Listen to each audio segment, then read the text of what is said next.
Assalamualaikum warahmatullahi wabarakatuh. Waalaikumsalam warahmatullahi wabarakatuh. Selamat pagi adik-adik semuanya. Bagaimana? Sehat semua? Alhamdulillah. Sehat, Pak. Oke, baik, sebelum memulai pekerjaan kita, sebelum memulai kuliah kita, marilah kita berdoa. Monggo silakan Saudara Faris bisa memimpin doa. Baik, mungkin bisa kita mulai berdoa sesuai dengan keyakinan masing-masing. Berdoa silakan. Selesai. Baik, terima kasih Saudara Faris telah bisa memimpin doa untuk hari ini. Hari ini kira-kira sudah punya niat kuliah semua? Alhamdulillah. Atau masih merasa ngantuk? Semangat. Sudah sarapan semua? Semangat. Sudah semangat? Sudah. Oke, baik. Tadi malam tidur jam berapa? Kalau di RCT kan biasanya lembur ya? Ya. Lembur jam 1. Oke, baik. Oke, baik. Kemarin di pembelajaran yang lampau kita sudah belajar tentang struktur bangunan ya. Apa itu beda struktur dan konstruksi? Saya kira adik-adik harus sudah bisa memahami ya. Jadi apa menurut Saudara Faris mungkin tentang struktur bangunan itu apa menurut Anda? Silakan. Struktur bangunan itu mirip, jadi itu poin penting dalam membuat sebuah bangunan. Jadi kalau kita mau membuat sebuah bangunan, berarti yang hal pertama yang kita buat itu strukturnya harus bisa menahan beban berapa, mungkin harus bisa tahan terhadap pembebanan di arah mana aja. Oke, baik, bagus sekali Saudara Faris ya. Jadi memang betul struktur bangunan adalah sebuah sistem yang untuk menopang sebuah bangunan, gitu ya. Jadi harus tahan, jadi kriterianya harus tahan, ya. Harus kuat menahan beban, ya. Termasuk dari arah mana saja, misalkan ketika terjadi gempa dan lain sebagainya. Ya. Nah, jadi saudara-saudara sekalian, yang pertama kita harus pahami dalam sebuah struktur bangunan. Seperti tubuh manusia, kita analogikan dengan tubuh manusia ya. Jadi tubuh manusia itu ada kaki, ada badan, ada tulang, ada daging, ada otot dan lain sebagainya. Termasuk sistem peredaran darah kita. Jadi teknologi di dunia ini ya, yang diciptakan oleh manusia sebenarnya hanya analogi dari ciptaan Allah Subhanahu wa Ta'ala ya. Nah, seperti juga bangunan. Bangunan memiliki kaki yang biasa kita sebut dengan substructure, kemudian memiliki badan, ada kolom, balok nanti di dalamnya. Ada tulang ya, ada tulangan, ada besi dan lain sebagainya, termasuk sistem pembuluh darah manusia atau hewan ya. Atau tumbuhan juga memiliki xilem dan floem juga. Nah, ini juga analog dengan sebuah bangunan. Bangunan punya sistem air bersih ya. Kalian kalau misalkan pagi-pagi mandi, tadi pagi sudah mandi? Sudah, Pak. Siap. Berapa kali? Satu kali. Pakai air panas atau air dingin? Air panas ya. Kita lihat situasi Malang saat ini lagi sangat dingin ya. Nah, bangunan juga merespon. Jadi bangunan bisa membuat penghuni di dalamnya merasa kedinginan, bisa merasa kepanasan, gerah dan lain sebagainya. Oleh sebab itu, perancangan dalam sebuah bangunan itu harus komprehensif. Tidak hanya tulangnya saja yang dikuatin, tapi juga semua sistem harus sinkron seperti itu ya. Jadi kita mulai saja. Kita bisa lihat di slide di depan tentang struktur bangunan ya. Sudah siap semua ya saya kira. Oke. Apa yang akan kita pelajari di hari ini ya? Jadi kita hari ini akan belajar tentang beberapa prinsip ya. Yang pertama tentang ragam fondasi, kemudian ada prinsip ragam sloof, plat lantai, ragam plat lantai dasar, dan juga sistem utilitas yang ada di dalam substructure atau sistem utilitas yang ada di bawah. Ya. Kemudian di dalam sistem yang pertama yaitu sistem substructure itu ada fondasi. Fondasi secara umum terbagi menjadi berapa? Sesuai pengetahuan kalian di mata kuliah sebelumnya. Ada berapa? Dua. Ya, ada dua ya. Jadi ada fondasi setempat, ada fondasi yang menerus ya. Apa bedanya fondasi setempat dan menerus ya? Tentunya menerus dan setempat ini berdasarkan dari jenis pola yang akan digambarkan ya. Seperti itu. Ada lagi fondasi yang sifatnya rakit, ada fondasi yang dalam ya, atau fondasi yang menggunakan sistem yang lebih kuat ya. Tentunya ini biasanya diaplikasikan untuk bangunan-bangunan dengan beban yang sangat tinggi. Kalau kita batasi kemarin di pertemuan sebelumnya bahwa kita membahas bangunan dua lantai. Rumahnya berapa lantai? Dua lantai. Saudara Dedi, berapa lantai rumahnya? Dua juga? Satu lantai, oke baik. Kira-kira sama nggak pondasi yang digunakan oleh rumah saudara Faris dan saudara Dedi? Beda. Harusnya beda. Harusnya beda ya. Karena kenapa? Besarnya Beda. beda. Luasannya juga beda. Nah, oleh sebab itu pondasi yang digunakan juga harus beda. Oke.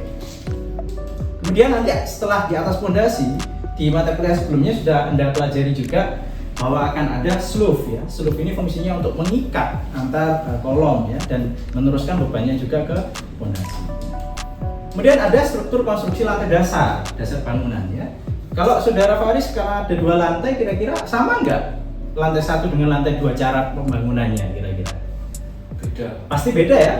Nah, lantai 2 harus diapakan biasanya? Dicor. Ada plat lantai. Kalau lantai 1 kan enggak ya biasanya ya. Iya. Nah, itu bisa berbeda. Nah, termasuk konstruksi lantai dasar pada bangunan yang lain seperti bangunan panggung di Kalimantan, di Sumatera ya, rumah yang dinaikkan sehingga menggunakan sistem konstruksi kayu ya dan sebagainya. Nah, bisa dilihat di sini ada 2 jenis pondasi ya. Pondasi yang pertama itu pondasinya bentuknya seperti ini ya.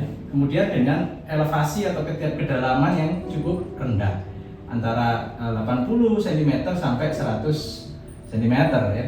Sedangkan pondasi yang ini yang lebih dalam dia menggunakan sistem yang namanya footplate ya. Bukan cakar ayam ya. Cakar ayam berbeda lagi. Dia harus ada pengikatnya, ada strosnya dan lain sebagainya. Nah, jadi ini berbeda antara cakar ayam dengan footplate. Nah, cuman di lapangan ya, biasanya disebutkan ini pondasi cakar ayam oleh orang-orang awam seperti itu ya. Nah, ini kita juga harus mengedukasi ternyata itu berbeda ya. Nah, ini juga merupakan bentuk analogi cakar ayam ya, yang ditemukan oleh engineer itu dengan konstruksi kaki ayam. Kaki ayam itu kecil ya, tapi badannya besar, tapi kok kuat menahan beban besar itu. Kenapa bisa kuat? Karena luas bidang tekan dan sistem struktur yang ada di dalam telapak kaki ayam tadi yang bisa menyeimbangkan beban berat ayamnya tadi ya. Oke, itu sebabnya kenapa pondasi dibuat bagian bawahnya lebih apa daripada bagian atasnya, lebih lebar ya. Ini L-nya lebih lebar. Supaya apa? Kita bisa ketahui melalui rumus tekanan P sama dengan F per A ya. Jadi pressure itu berbanding lurus dengan force ya, tapi berbanding terbalik dengan area. Makin besar area, otomatis tekanannya akan semakin turun. Ini akan adik-adik pelajari di pelajaran fisika ya, di SMP atau SMA. Oke, kemudian ini jenis-jenisnya. Ada jenis pondasi footplate atau telapak ya, punya kelebihan diantaranya dalam pondasi ini lebih murah ya. Kenapa lebih murah? Karena tadi dia termasuk pondasi setempat. Ya, nah setempat ini artinya apa? Hanya di titik-titik tertentu, ya, tertentu. Nah, kalau pondasi menerus, ya, itu dia menerus di sepanjang dinding bangunan, ya. Nah, apa yang membuat pondasi footplate ini lebih murah? Ya, galian tanahnya juga lebih setempat saja, tidak sepanjang dinding, ya.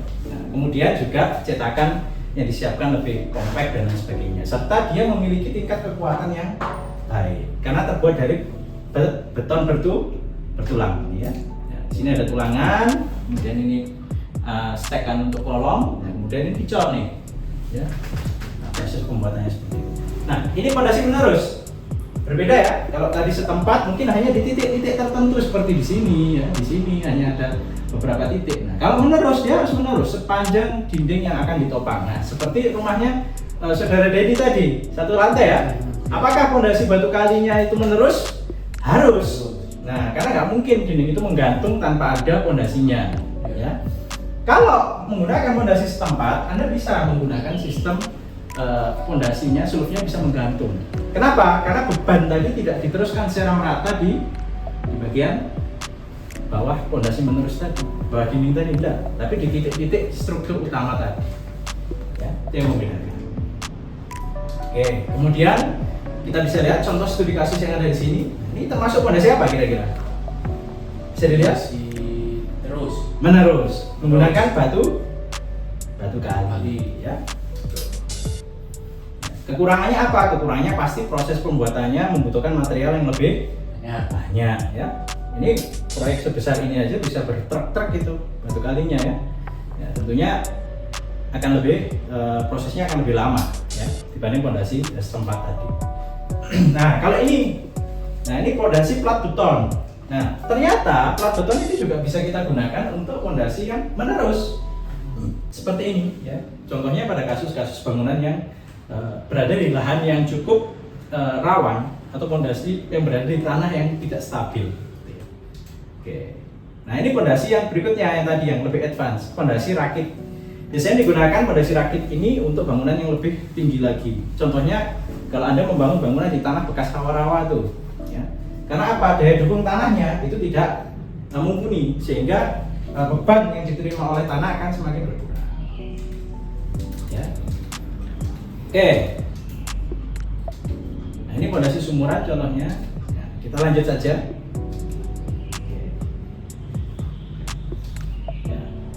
Ini slope ya. Kalau saudara-saudara tadi sudah lihat ada slope. Apa fungsi slope tadi? Masih ingat?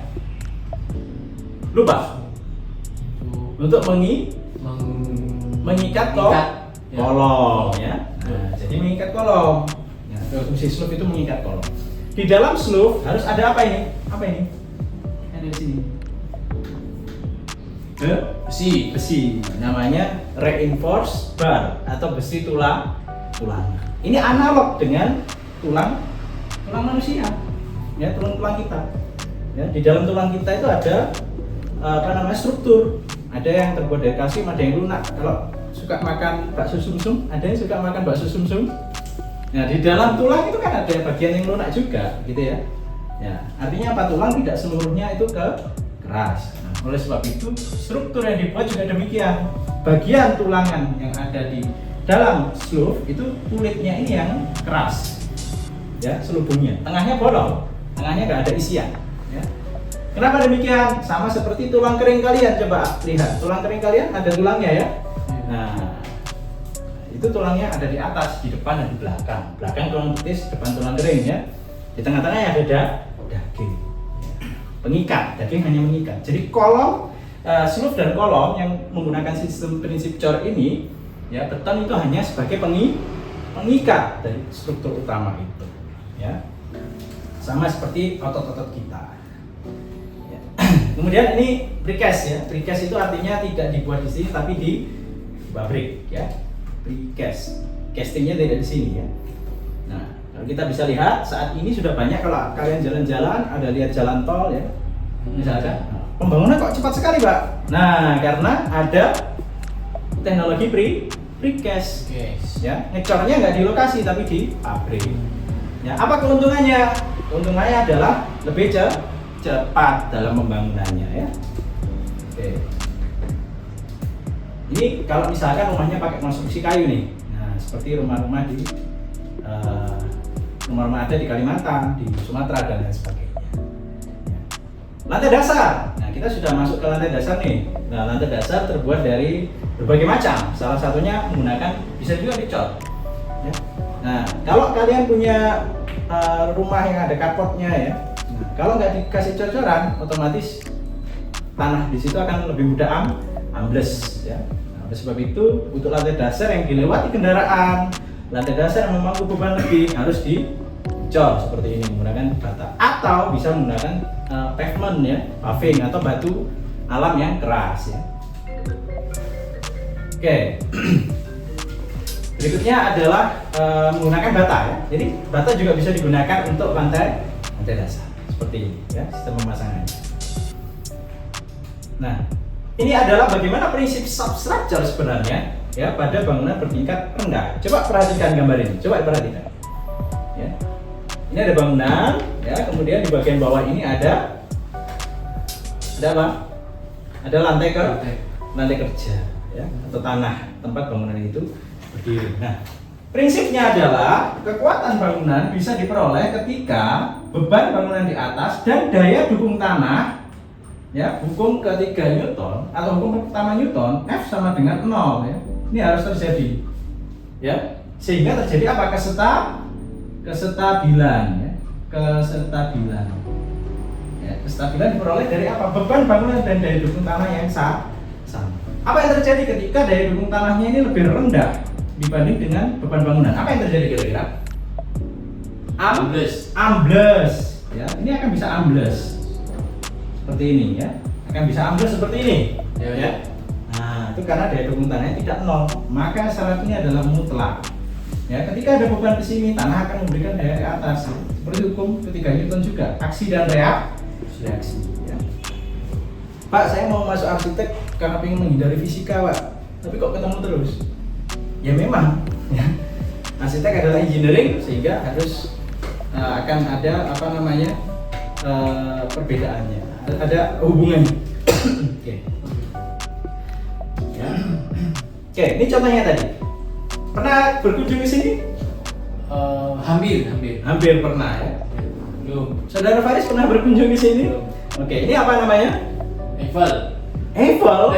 Menara Condong. Menara Condong bisa di Italia Italia. ya. Kita bisa lihat kenapa kasusnya kok menara ini bisa condong. Apa yang terjadi? Ya, seperti yang ada di slide sebelumnya tadi, adanya daya dukung tanah yang tidak mumpuni terhadap beban bangunan tersebut. Nah, sehingga bangunan yang awalnya berdiri tegak seperti ini, ya ternyata tanah itu tidak homogen. Tanah itu macam-macam. Nah, di sebelah sini ada tanah yang sifatnya liquid, ya, gembur, ya, tanah pertanian itu misalnya. Nah, sehingga bangunan tersebut ketika dibangun sudah tinggi, dia ambles, condong. Nah, jadilah seperti kasus Menara Pisa ini. Ya. Oleh sebab itu, untuk menghindari hal-hal seperti ini, kita harus melakukan uji tanah. Ya, kalau Anda belajar di teknik sipil, ya ini pentingnya, karena jurusan teknik itu semua berhubungan. Ya. Jadi nggak bisa kita berdiri sendiri-sendiri ya. Teknik itu harus kolaborasi dan harus dekat, gitu ya. Makanya kalian nanti kalau misalkan jadi mahasiswa arsitektur, ya harus dekat dengan mahasiswa teknik sipil, dengan elektro, dengan mesin, karena kita saling berkesinambungan, gitu ya. Ya, tapi nggak tahu apakah kita akan jadi satu fakultas atau tidak. Nah, kemudian ini ya, ada masonry crack nih, ya atau pecah. Ada yang rumahnya pernah kasus seperti ini, tiba-tiba dindingnya retak. Ya. Nah, hati-hati, dinding retak ini berarti indikasi adanya ketidakseimbangan dalam sistem struktur dalam bangunan itu. Ya, tentunya retaknya ada indikatornya ya, retak struktur. Beda dengan retak rambut ya. Retak rambut tidak masalah, itu hanya elemen finishingnya saja. Tapi kalau sudah retak struktur seperti ini, nah ini bisa roboh ya. Nah, apa yang terjadi? Ya. Nah, perhatikan, ada air yang melalui celah-celah di dalam tanah ya. Jadi kalau kalian lihat ada tanah terus basah, air bisa meresap dan air itu ternyata tidak hanya meresap tapi dia cari jalan. Yang membahayakan ketika jalannya itu melalui bawah bangunan ini. Sehingga area yang sebelah sini menjadi lebih banyak air. Nah, ini yang biasa kita sebut dengan likuifaksi atau tanah yang tiba-tiba meleleh seperti longsor ya, kemudian seperti yang terjadi di mana Palu, gempa bumi terjadi sampai satu desa bisa tergeser dan lain sebagainya. Itu karena peristiwa likuifaksi itu tadi. Ya, adanya air yang masuk di dalam tanah, yang tanahnya itu bekas rawa atau gembur bisa menggeser bangunan yang ada di dalam sini. Jadi harus hati-hati ya. Oke, di sesi berikutnya kita akan belajar tentang utilitas ya. Nah, jadi utilitas ada water cycle, kita harus memahami distribusi air bersih, air limbah, air kotor dan juga air hujan. Ya. Oke, bisa dipahami? Di sini kita bisa melihat daur apa ini? Daur air, ya. Siklus hidrologi. Nah, manusia butuh air enggak? Betul. Ya, manusia butuh air ya. Jadi saya kira kita harus memahami bahwa air ini adalah anugerah terbesar dari Allah Subhanahu wa taala untuk manusia. Tanpa air manusia nggak bisa hidup, ya. Nah, itulah berkat kita hidup di bumi ini, sehingga kita harus mampu menjaga air, gitu ya. Jadi menjaga air salah satunya dengan melihat siklus hidrologi ini. Jangan sampai perilaku kita mencemari lingkungan. Contohnya apa? Ada yang buang air di sungai, buang sampah di sungai. Apa yang terjadi? Siklus ini akan terganggu. Nah, oleh sebab itu bangunan itu punya potensi mencemari sumber air. Nah, dalam hidup air ini harus kita pahami sebagai sunatullah ya, karena air mengalir dari tempat tinggi ke tempat rendah, dibawa ke laut, menguap, terjadi evaporasi di udara, terjadi kondensasi, terjadi hujan dan lain sebagainya. Nah, ini harus kita pahami. Ya. Nah, ini termasuk bertafakur ya, memikirkan tanda-tanda apa yang ada di alam. Ya. Oke, ini distribusi air bersih secara umum ya. Ini sistem yang paling simpel. Ya. Ada PDAM, ada keran, ada juga yang menggunakan sistem tandon. Kalau rumahnya saudara Faris menggunakan tandon apa langsung dari PDAM? PDAM. Langsung PDAM, 2 lantai tapi langsung PDAM. Apa yang digunakan? Tandonnya ada nggak satu kawasan? Ada ya. Jadi ternyata sistem PDAM-nya lokal, tetap menggunakan tandon kawasan. Nah, kalau sistem PDAM yang menggunakan tandon yang kawasan, ya, tentunya dia memanfaatkan sistem gravitasi airnya. Ya. Nah ini yang cukup harus kita pikirkan. Kalau rumahnya berada di blok yang lebih rendah daripada blok yang lebih tinggi, air akan lebih deras di blok yang lebih rendah. Sesuai dengan hukum energi potensial, sehingga kecepatan hukum energi potensial menjadi kinetik lebih besar ketika bangunan tersebut lebih rendah ya dibanding yang tinggi dari sumber airnya.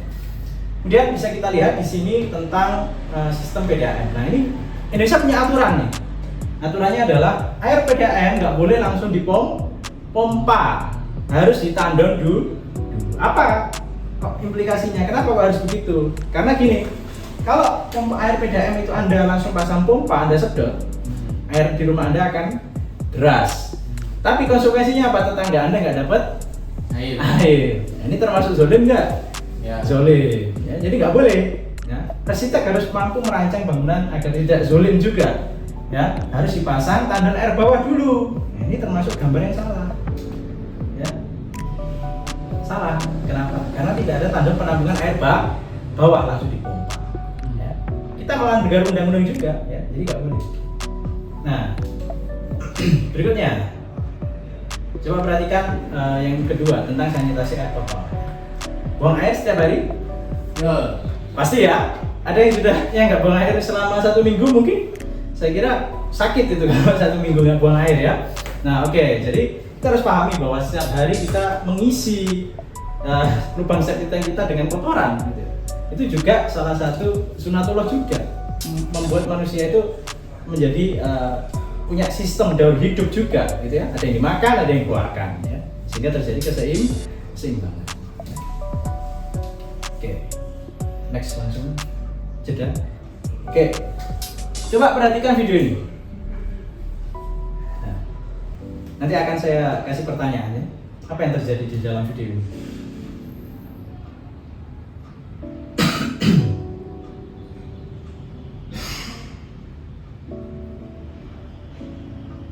Wah, nah, mengerikan bukan?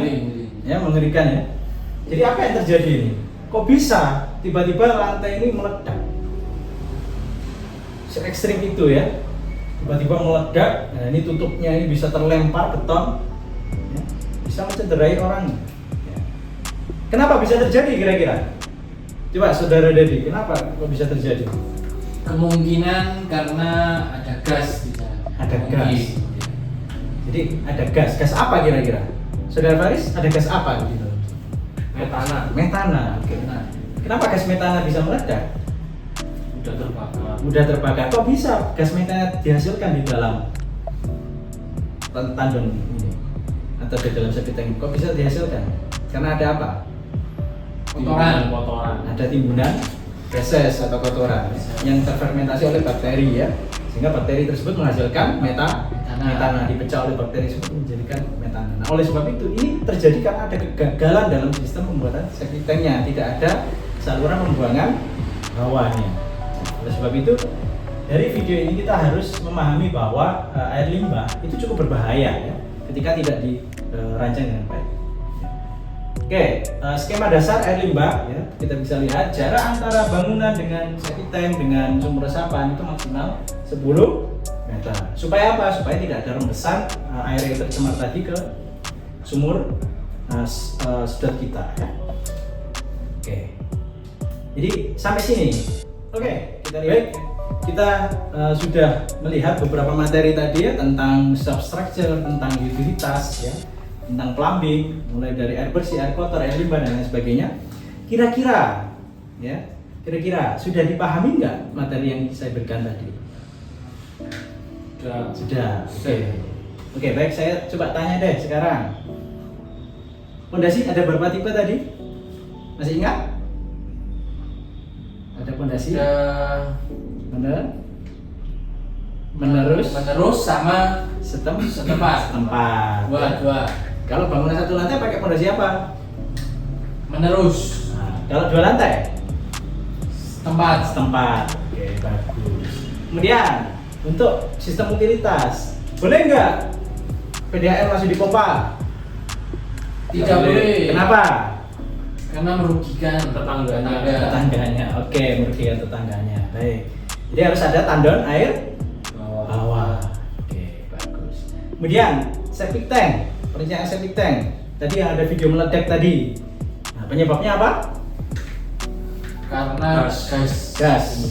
Timbunan gas. Berarti solusinya harus dikasih lubang penghawaan. Bagus sekali. Baik. Saya kira adik-adik sangat cerdas sekali ya dalam pembelajaran hari ini. Anda bisa menyerap semua inti pembelajaran hari ini ya. Studi kasus yang sudah kita bahas tadi cukup menarik juga ya. Ada beberapa kasus yang cukup ekstrim ya. Makanya kita sebagai arsitek harus berhati-hati dalam merancang bangunan kita ya. Satu garis saja tidak ada gambar untuk lubang hawa septic tank tadi bisa mencelakai manusia, bahkan bisa membunuh ya. Jadi satu garismu bisa membunuh orang lain. Oleh sebab itu kita sebagai seorang arsitek punya tanggung jawab yang besar dalam merancang sebuah bangunan. Tidak hanya sekedar menggambar, tapi gambar kita harus bisa dipertanggungjawabkan. Oke. Baik. Sampai ketemu di pertemuan selanjutnya. Silahkan dilanjutkan tugas besar kalian untuk menggambar jaringan utilitas plumbing yang kemarin sudah diberikan di pertemuan sebelumnya. Dan selamat melanjutkan aktivitas dan kita tutup dengan bacaan hamdalah. Alhamdulillah. Kita tutup dengan doa kafaratul majelis. Subhanakallahumma wa bihamdika asyhadu an la ilaha illa anta astaghfiruka wa atubu ilaik. Terima kasih atas atensinya hari ini. Semoga ilmunya bermanfaat. Assalamualaikum warahmatullahi wabarakatuh. Waalaikumsalam.